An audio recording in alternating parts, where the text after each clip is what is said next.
Changamoto hiyo imebainika wakati wa ziara iliyofanywa na madai na maduati waliotembelea eneo hilo kwa lengo la kujionea hali halisi ya mazingira ya ibada pamoja na kufikisha elimu kwa wakazi wa eneo hilo. Miongoni mwa changamoto tulioikuta katika eneo hili ni changamoto ya msikiti na changamoto ya madrasa kwa watoto kwa ujumla. Kama tunavyoona, huu ndo msikiti wanaofanyia ibada watu wa kijiji hichi.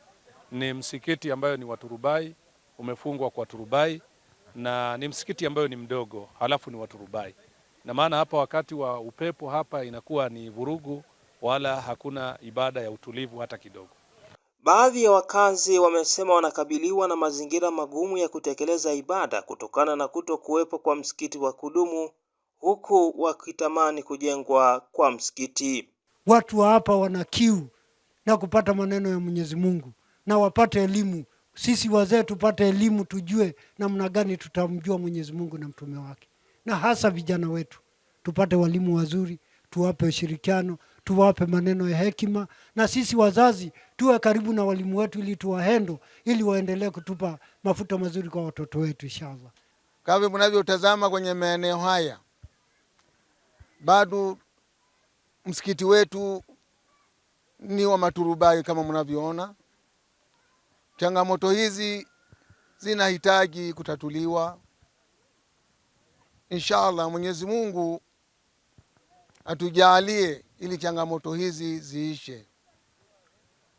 Kwa upande wake, uongozi wa eneo hilo umewaomba wadau mbalimbali na watu wenye uwezo kujitokeza kusaidia ujenzi wa msikiti wa kudumu ambao utatumika kwa ibada, mafunzo ya dini na shughuli zingine za maendeleo ya jamii.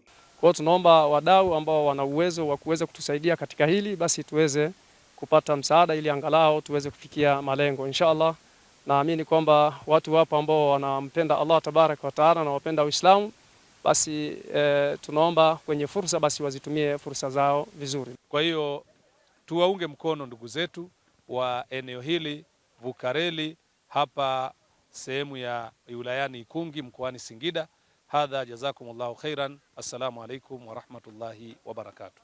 Nikiripoti kutokea hapa mkoani Singida, Ramadhan Idilimu wa Mahasin TV.